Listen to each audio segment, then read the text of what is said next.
everybody. Let me get set up here and then we will get started. I am in a different room tonight, so bear with me. You might hear a little bit of echo, but I could not get into the office, so I apologize. All right, let me get situated here and then we will get started. But we're happy that you're here, and I am tired of using electronics today, I can tell you that right now. Everything I've touched, I feel like I've destroyed. All right. Let's see here.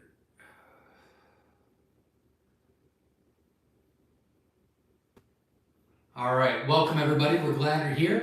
Sorry for the delay. My name is Zach from Myshire Farm, and we do a live Q&A every Sunday at 7 p.m. Eastern Standard Time. We go live right here on our YouTube channel, Myshire Farm, for a live Q&A. So if you have any questions about Coturnix quail, raising them, breeding them, selling them, whatever the case may be, feel free to ask in the chat section, and we will get you taken care of and get you a good answer and help you with your Coturnix quail and becoming more self-sufficient.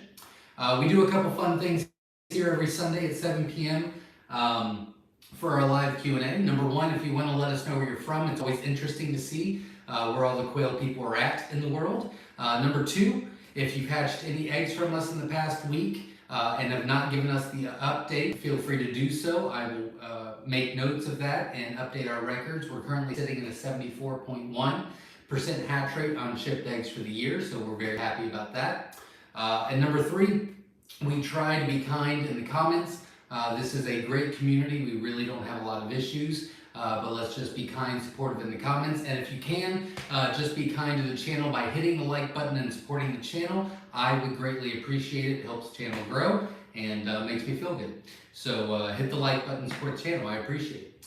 Last but not least, before we get into the comments, we do any updates or announcements that we have for the quail community or Myshire Farm or whatever the case may be.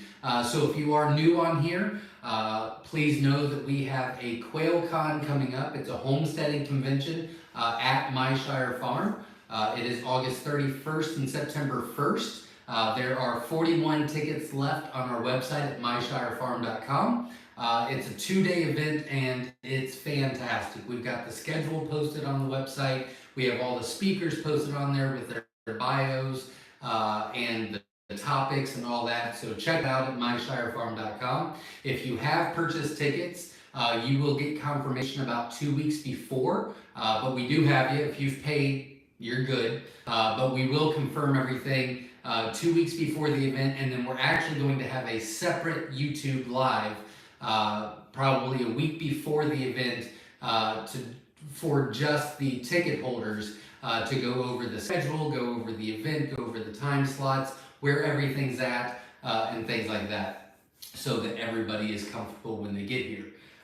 So that is the announcements tonight. Not too bad. Last week I went on for about a half hour, so not too bad tonight. But please make sure you check out our Quail Con on our website at myshirefarm.com.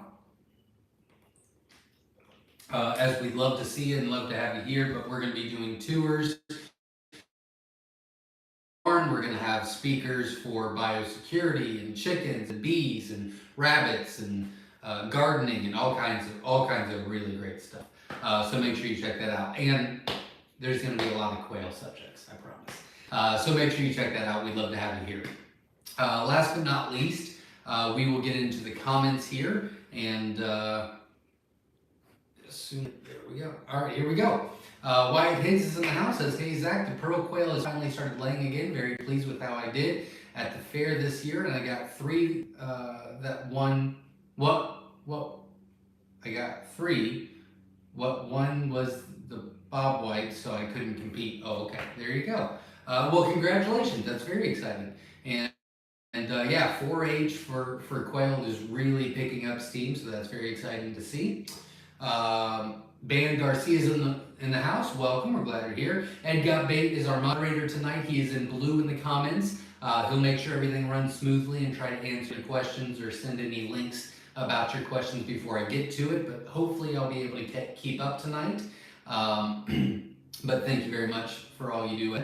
Eric Willis is in the house. Says happy Sunday evening, everyone, from hot and muggy Arkansas. Absolutely, welcome. We're glad to hear. David Lister is in the house. Welcome. David DeBarg is in the house. Good evening, everyone. West Plains, Missouri is in the house. Welcome. We're glad to hear. Dragon Girl is in the house. Welcome. We're glad to hear. Ed Got Bait did put the link to the Quail Con tickets, and on the ticket page it has the schedule and the speakers and the bios and the pictures and all that jazz, so make sure you check that out. PJ's Family Farm is in the house. Says hello all you beautiful quail and homesteading people in the house from Catskill Mountains of New York. So excited for Quail and Homesteading Con. Absolutely, very excited about it. David Lister's in the house from Oklahoma Green Country. Welcome, we're glad you're here. Mike Elder is in the house from West Virginia. Welcome. I don't think we have West Virginia. We might have West Virginia coming to Quail Con. I don't have that list in front of me tonight. I think we've got 26 states and 2 different groups from Canada coming.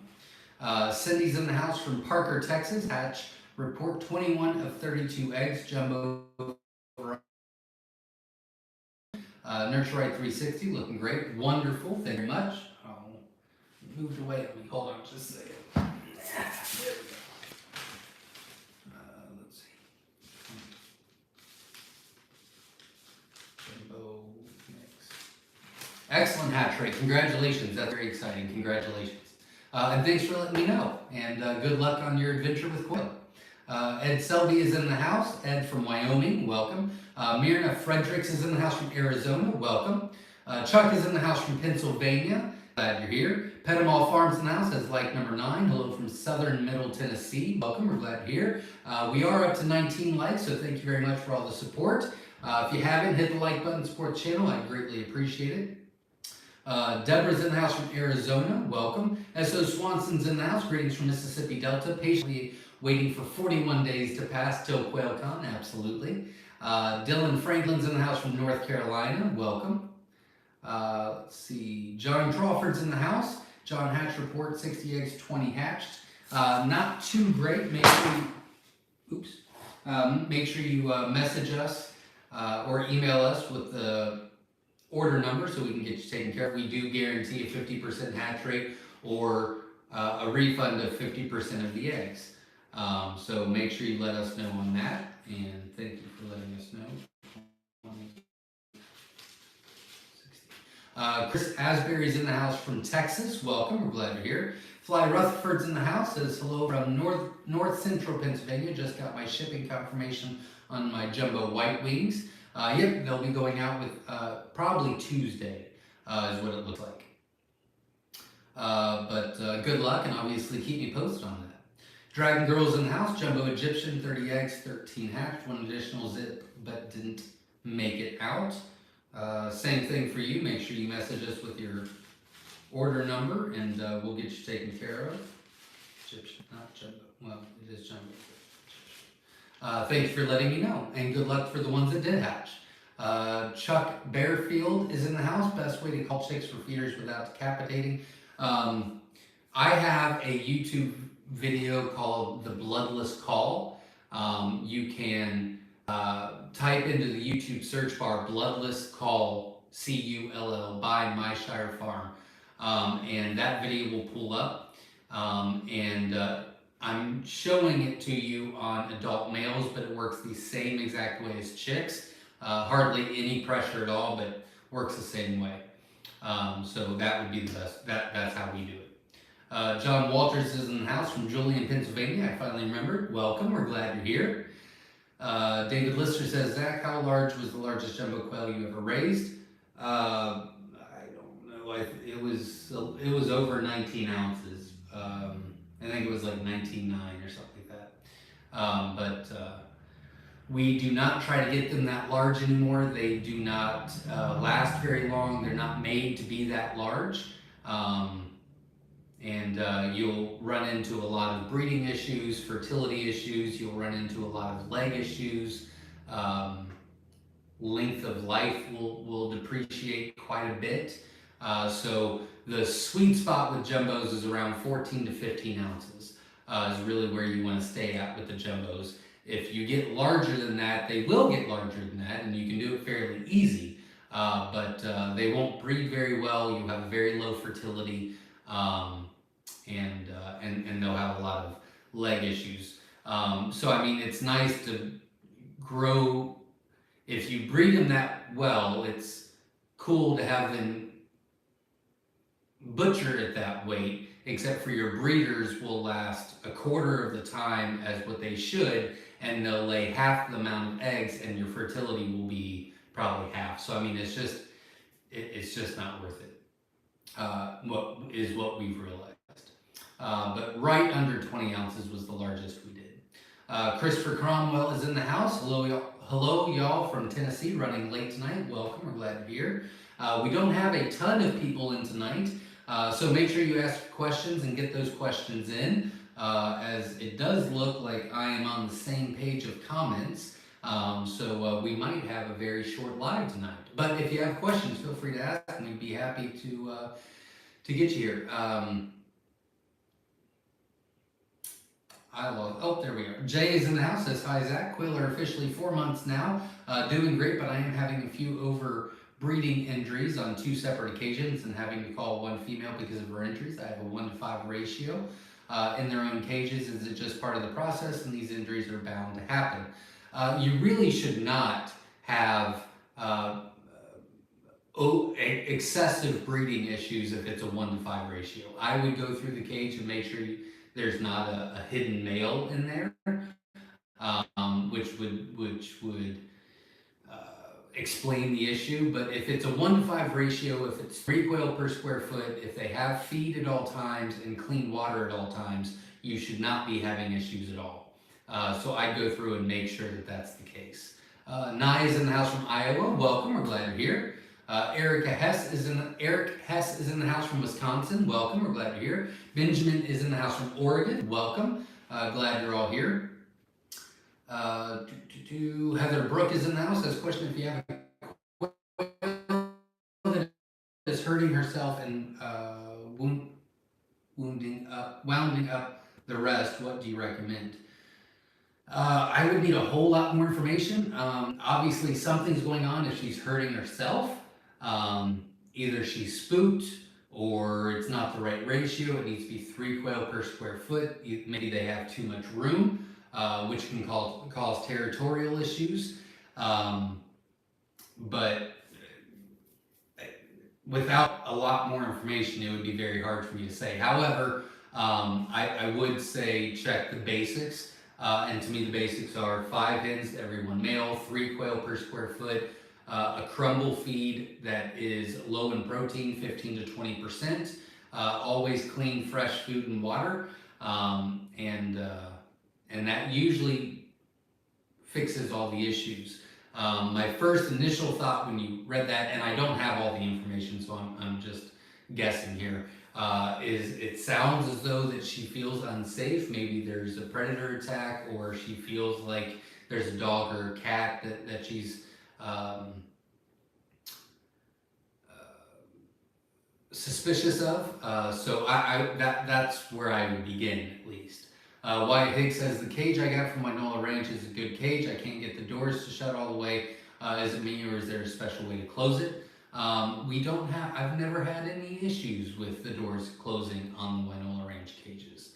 So I'm not too sure. I do know that they have some YouTube videos on their channel, Wynola Ranch, that might show how to do it, but we've never had that issue. Unfortunately, I can't really help you with that. Vase Place is in the house. Welcome. Didn't think you were going to make it. Glad you're here. No one's talking. Oh, there we go. Jason is in the house. Hey there, neighbor, Miamisburg, Ohio. Welcome. We're glad you're here.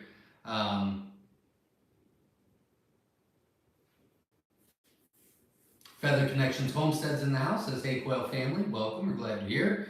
Feather Connections is actually doing Quail Con t-shirts. So I mentioned at the beginning of the live about Quail Con, the homesteading event that we're having on our farm. August 31st, September 1st. It's a 2-day event. We have a ton of speakers, tours, we have a dinner, we have bouncy house, we have all kinds of really cool stuff going on. Make sure you check that out on our website at myshirefarm.com. But on the website, while you're buying your tickets or checking out the schedule, which is now on the website or whatever the case may be, you can actually go and there's a link to her shop for the Quail Con t-shirts. She will not have any Quail Con t-shirts at the event. It is all order now and then they'll be shipped to them. Jen and I actually ordered some. They have not came in yet, but when they do, I will be sponsoring those on our YouTube lives going forward. And then you can represent while you're at Myshire Farm for the Quail and Homesteading event. So make sure you check that out, and the link on that is at myshirefarm.com under the Quail Con tab. Cindy's in the house. Any way to tell who's laying? Me, one selling on egg. I have a white wing, 2 Egyptians, and a wild hen in the hutch. Most likely an Egyptian if you got them from us. The way to do that is to separate each one of the hens, and then the next day you'll know which one it is. Or one at a time if you don't have the space. David Bullock is in the house from North Carolina. We do not have North Carolina coming to Quail Con. We'd love to have you. Get more states involved. So make sure you check that out. But welcome, we're glad you're here. Heather Brooke is in the house from South Carolina. Guess what? We don't have South Carolina either. So I think it's time to make a trip to Myshire Farm. Buck Reynolds is in the house in Oklahoma. Welcome, we're glad you're here. I don't think we have Oklahoma. So I'm just saying, you guys could help us out here.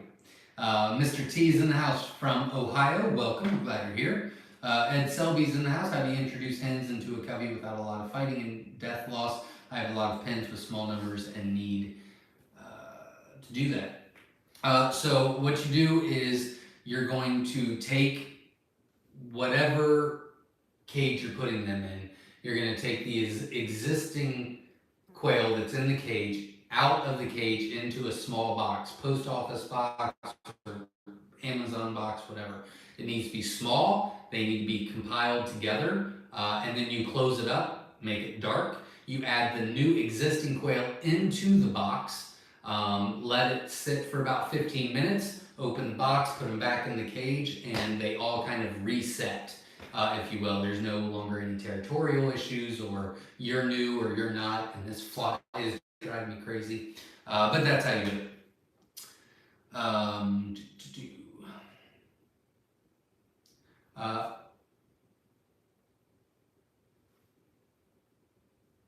Maria's in the house from Twin Oaks Farms in Canton, Ohio. Welcome, we're glad you're here. Deschel is in the house. I probably butchered that and wouldn't welcome to correct me, but welcome, we're glad you're here. Just got my eggs this week, day 4, tucked in the incubator. Is it okay for temp to fluctuate within the safety zone? Temp goes from 99.1 to 99.8 every couple of hours, already wrapped in a blanket. Well, you're doing everything that you can do, and it is okay. You really don't want it to fluctuate, but you are in the safe zone, you're in the green zone, so it's okay, and you're doing everything you can. You've already kind of troubleshooted the best you could, so I let it go, not worry about it, but yeah, it is in the safe zone, so it's not going to affect anything at all. It might delay the hatch about a half a day to a full day, just because of the fluctuation, but the ones that are going to hatch should still hatch and not be a problem at all. But you're doing everything you can, so good job. David says, what humidity is too high for lockdown? Anything over 80%. You really don't want it to go over 80%. If it happens to get to, we'll say 85, it spikes for an hour or two. It's not the end of the world, but you really, the red zone is 81% or higher. So you really want to make sure that it's 75%, but 70 to 80% is the fluctuation you want to be in. Good questions tonight. Jay says maybe it's the size of cage. 100% was 5 female, 1 male, but they are about 1 bird per square foot. Then that would explain the situation. You really need 3 quail per square foot. When you do, 1 quail per square foot, you're giving them too much room. and then that causes them to be territorial. So I do understand the people that are saying, I want to give them more room and they'll be more comfortable. They actually won't be. They'll actually hurt each other, become territorial and very mean towards one another. So the 1 quail per square foot is actually counterproductive to the whole point of making them happier and healthier. The 3 quail per square foot actually would do a much better job. But that's for sure what the cause would be is the 1 bird per square foot.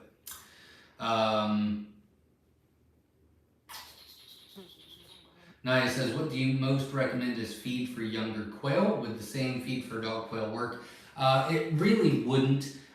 So number 1, you want a high protein for the first 8 weeks. It needs to be a crumble and anywhere from 25 to 30% protein. So a broiler feed, a turkey starter, a game bird starter, something like that that's high in protein, and a crumble. Those are the 2 major factors.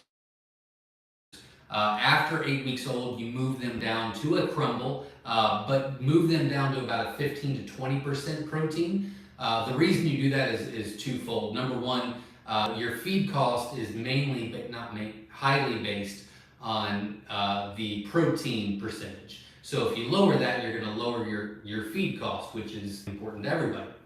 Secondly, when you lower your protein, that means the other percentages go up, and you need your fiber and your calcium to be higher for them to lay eggs.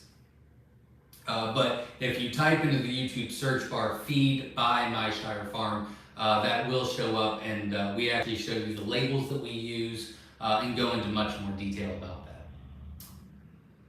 that. Do Heather's in the house? She just snaps, the rest are fine. She could have possibly hit her head and have a head injury.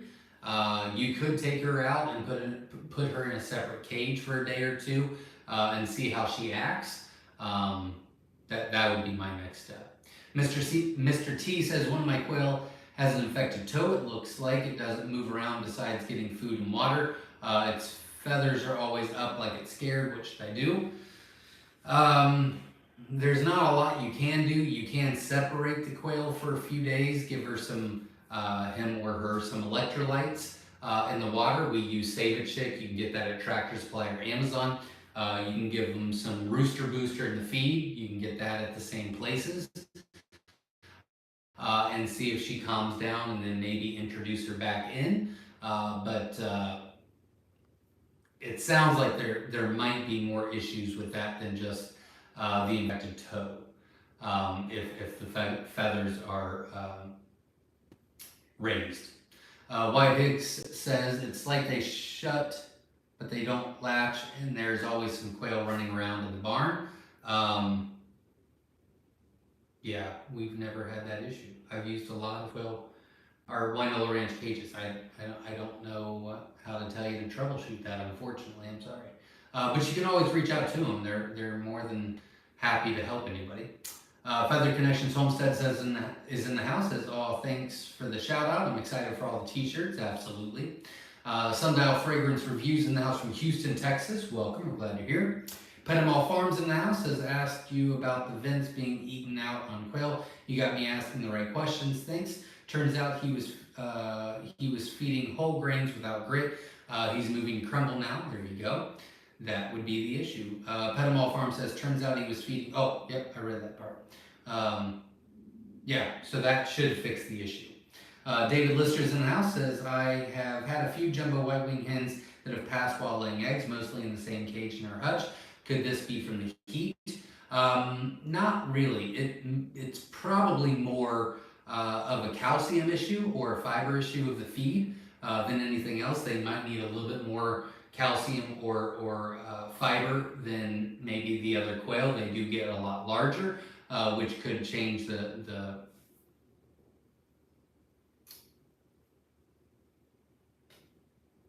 equation, I guess you could say on that.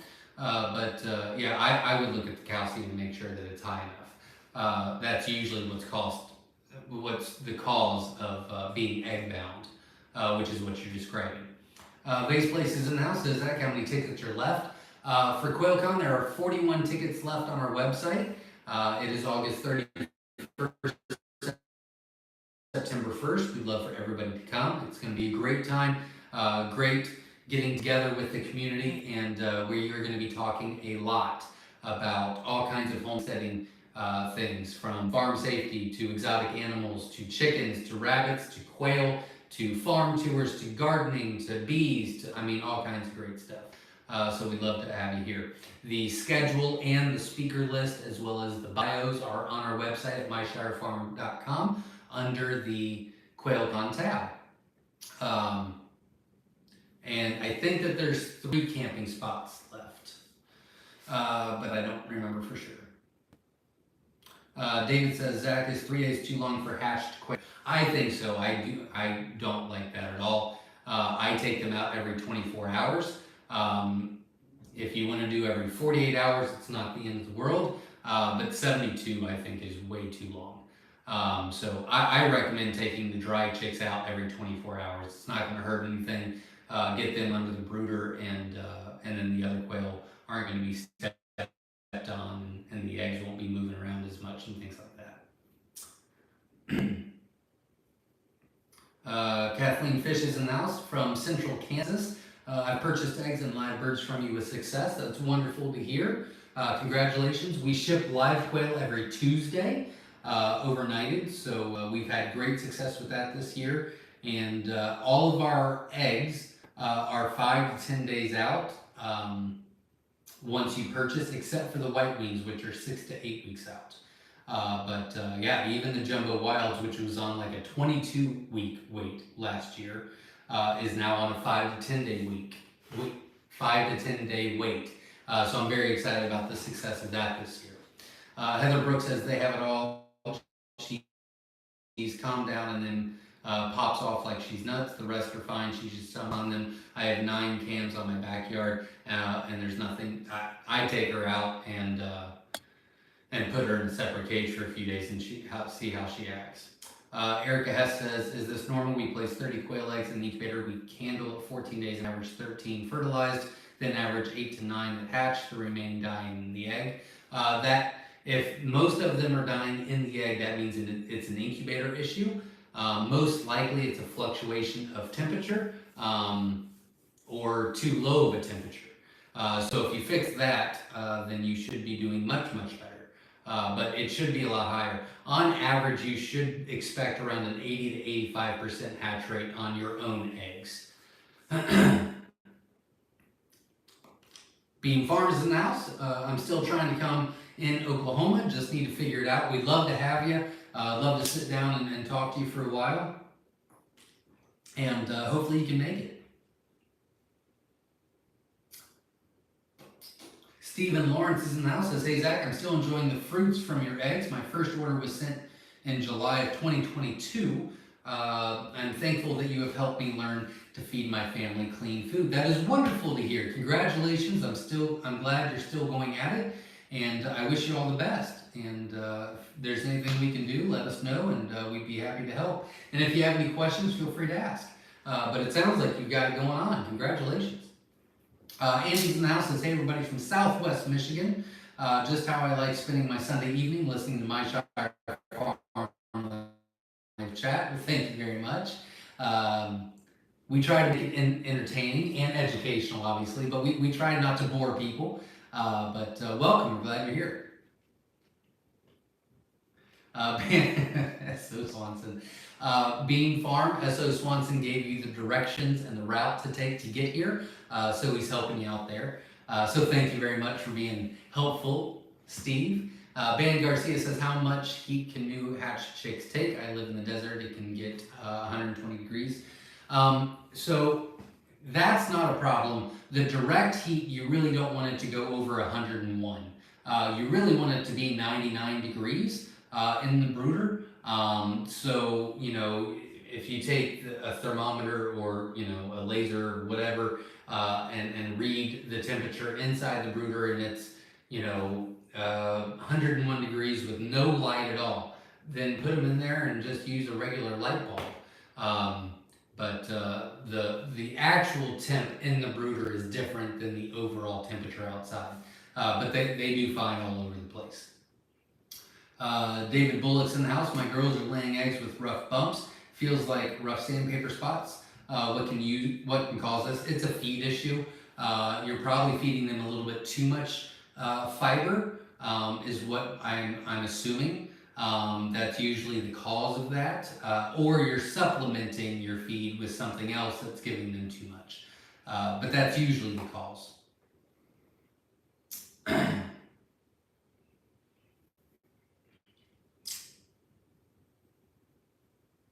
I said fiber, I meant calcium. Sorry.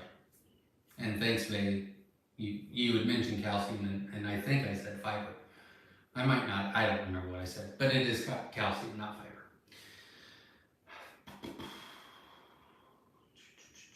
Benjamin's in the house. What's good calcium to add to the feed? I'm not a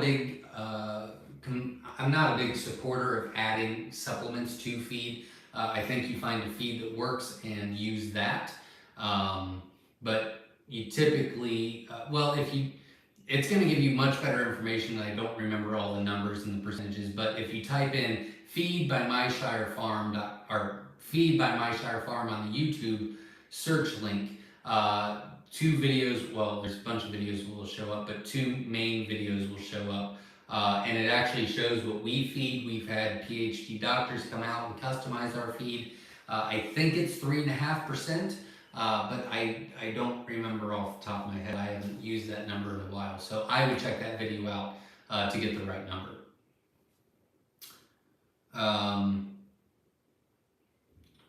Eric Hess says, are splayed legs common, or am I doing something wrong? I had 2 in our last hatch. Splayed leg is an environmental issue. It's a slippery surface, most likely in the incubator. You can put down like a shelf liner, or you can put down blue automotive paper towels in there. That will fix the issue, but it's a slippery surface once they hatch out, or it could be in the brooder. I mean, it really depends, but most likely it's in the incubator. But just slippery surface, so you put a non-slip surface down on top of it, and then put the eggs on top of that, and you'll do just fine. All right, and lady, oh dear God. What, why are you doing that? Stop it. There we go. It does look like I have one more question, so if anybody has any more questions about the Turnix quail, go ahead and ask now, because we are about to finish up, but I do have one left. And then I've got a couple announcements, and then we will get out of here. And then I'm going to chase this fly around. David DeBard says, Zach, glad you answered my question. I removed the hatched quail in 24 hours. However, I was told to never open the incubator once they start hatching. I disagree with that wholeheartedly. Technically, they have enough nutrition inside the egg to last 3 days without any food and water, but I just feel like that's cruel.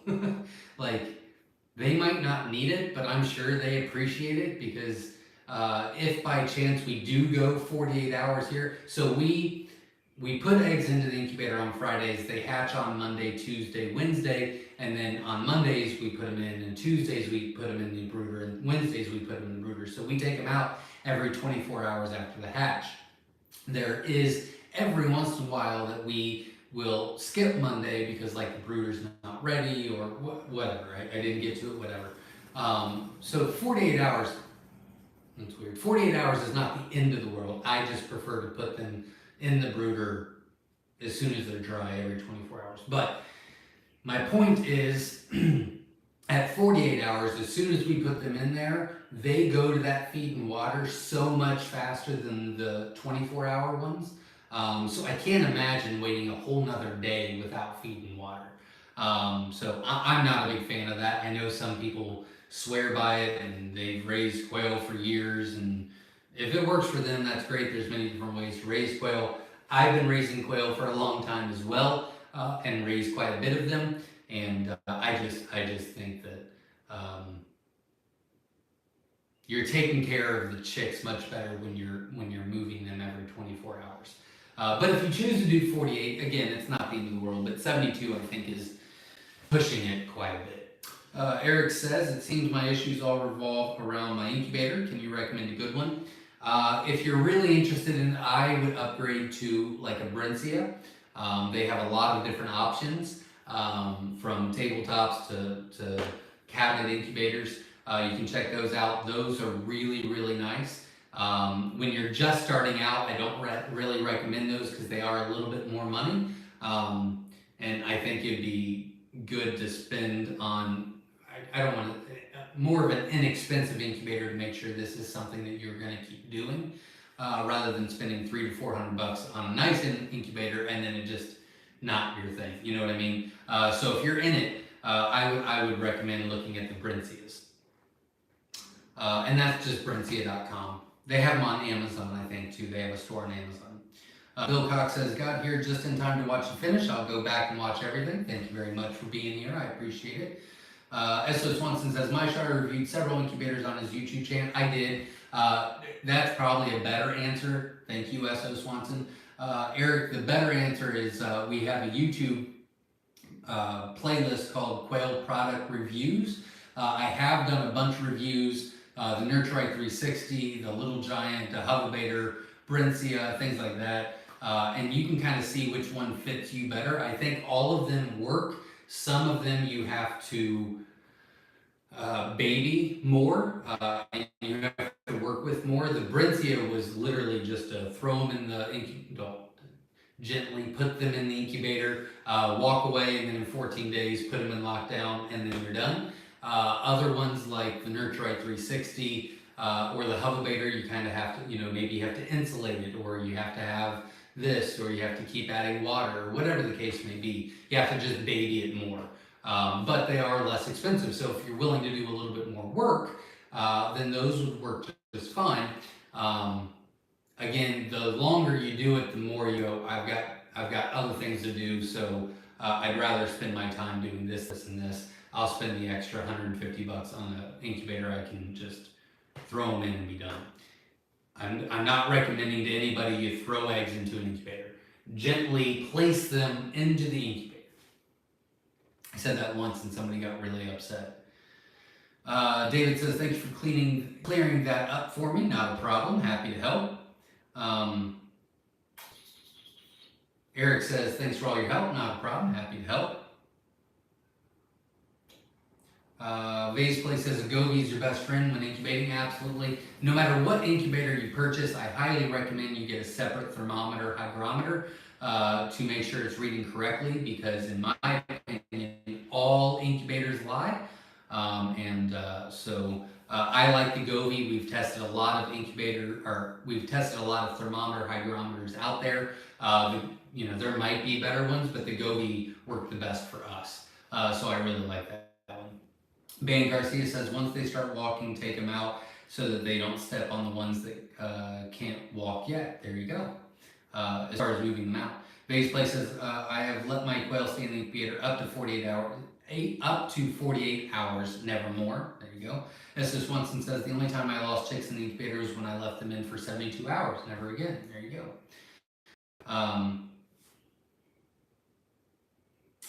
Vase Place says, Myshire Farm, the buffering has us missing some of what you say. That is weird. I'm not seeing any buffering on my end, but I am in a different location tonight, probably not the best incubator, or not the best internet location. So that is all the questions for tonight, everybody. Thank you for showing up. I really appreciate it. We will be back next week. I've got some big announcements for next week. I'm hoping that I will be back on the farm in the office next week for better connection. But we will see about that. Can't guarantee it. But until next week, everybody, stay safe and happy hatching. And make sure you check out the website, Myshire Farm, and then the Quail Con tab. Make sure you get your tickets to Quail Con. There are 41 tickets left, and it is an event you are not going to want to miss. So we'd love to see you here. Until next time, everybody, stay safe. Thanks, guys.